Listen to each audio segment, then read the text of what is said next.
Welcome to mega 9 TV. నేను మీ జనని. Larger than life సినిమాలకు ఆయన కేర్ ఆఫ్ అడ్రస్. సందేశాత్మక కథల్లో కమర్షియల్ ఎలిమెంట్స్ జోడించడంలో ఆయనే పోటీ. కొత్త టెక్నాలజీని పరిచయం చేస్తూ ఆడియన్స్కు సరికొత్త ఎక్స్పీరియన్స్ అందించే ఫిల్మ్ మేకర్ ఆయనెవరో ఇప్పటికే అర్థమైపోయింది కదా. ఆయనే డైరెక్టర్ శంకర్.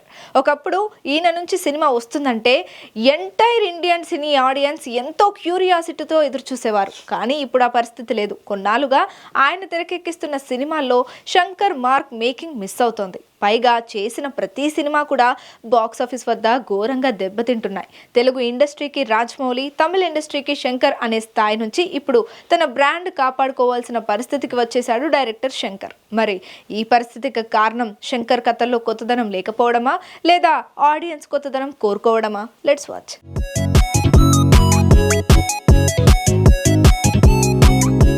డైరెక్టర్ శంకర్ నుంచి మూవీ వస్తుందంటే ఒకప్పుడు అన్ని ఇండస్ట్రీల్లోని సినీ ఆడియన్స్ ఎంతో ఆసక్తిగా ఎదురు చూసేవాళ్ళు. ఎందుకంటే ఆయన సినిమాలు ఆడియన్స్కు కొత్తదనాన్ని పరిచయం చేయడంతో పాటు సరికొత్త వినోదాన్ని పంచేవి. అప్పుడు ఇప్పుడు అని తేడా లేకుండా ఎవర్ గ్రీన్గా ప్రేక్షకుల మధ్యలో నిలిచిపోయే సినిమాలు 90sలోనే తెరకెక్కించారు ఆయన.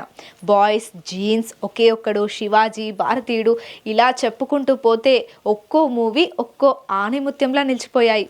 తమిళ ఇండస్ట్రీకి చెందిన డైరెక్టరే అయినా తన ఫిలిం టేకింగ్ తో దేశం గర్వించదగ్గ దర్శకుడిగా పేరు తెచ్చుకున్నాడు. అందుకే ఇండస్ట్రీ ఏదైనా, నటీనటులు ఎవరైనా పోస్టర్ పై శంకర్ పేరు చూస్తే మూవీకి వెళ్ళని వాళ్ళు ఎవరైనా ఉన్నారంటే అతిశయోక్తి లేదు. అంతలా ఆయన ఇంపాక్ట్ ఆడియన్స్ పై ఉండేది. ఇక టెక్నాలజీని వాడుకోవడంలో శంకర్ తరువాత ఎవరైనా అనేలా లార్జర్ దెన్ సినిమాలు తెరకెక్కిస్తూ వచ్చాడు. ఆయన దర్శకత్వంలో వచ్చిన రోబో 2 సినిమాలే ఇందుకు చక్కటి ఉదాహరణ. ఇక అపరిచితుడు, శివాజీ వంటి మూవీస్తో కమర్షియల్ సినిమాలకు మెసేజ్ జోడించి సరికొత్త అనుభూతిని ప్రేక్షకులకు పంచాడు. అలా జోనర్ ఏదైనా తన టేకింగ్ తో మెస్మరైజ్ చేస్తూ దేశం గర్వించదగ్గ దర్శకుడిగా ఎదిగాడు డైరెక్టర్ శంకర్. అయితే ఇదంతా ఒకప్పుడు. ప్రస్తుతం శంకర్ ఆ స్టేజ్లో లేడు. చాలా ఫేస్ చేస్తున్నాడు. వరుస పరాజయాలతో పూర్తిగా వెనుకబడ్డాడు. 3 Idiots రీమేక్గా వచ్చిన స్నేహితుడు, విక్రమ్ హీరోగా తెరకెక్కిన గతేడాది వచ్చిన భారతీయుడు 2, ఇలా ప్రతి సినిమా కూడా శంకర్ మార్కును ఘోరంగా దెబ్బతీశాయి. మధ్యలో వచ్చిన రోబో 2 కొంత పర్వాలేదనిపించినా శంకర్ స్థాయి విజయం కాదు. ఇక తాజాగా సంక్రాంతి కానుకగా వచ్చిన గేమ్ చేంజర్ మూవీతో శంకర్ స్ట్రాంగ్ కంబ్యాక్ ఇస్తాడని భావించారంతా. కానీ అలా కనిపించడం లేదు.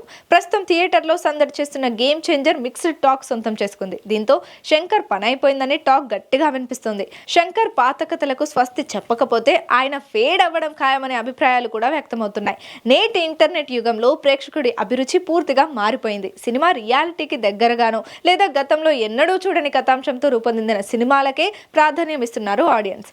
ఈ జనరేషన్లో రొటీన్ కథలు తెరకెక్కిస్తే డైరెక్టర్ ఎవరైనా, హీరో ఎవరైనా నిర్మోహమాటంగా రిజెక్ట్ చేసేస్తున్నారు మూవీ లవర్స్. అందువల్ల మారుతున్న ప్రేక్షకుడి అభిరుచికి తగ్గట్లుగా శంకర్ సరికొత్త కథలతో ఆడియన్స్ ముందుకు వచ్చినప్పుడే విజయాలు అందుకుంటాడని, లేదంటే శంకర్ బ్రాండ్ ఇమేజ్ పూర్తిగా కనుమరుగైపోయిన ఆశ్చర్యం లేదని అంటున్నారు. మరి ముందు రోజుల్లోనైనా శంకర్ సరికొత్త కథలతో ముందుకు వచ్చి భారీ విజయాలను అందుకుంటాడేమో మనం వెయిట్ చేసి చూడాలి.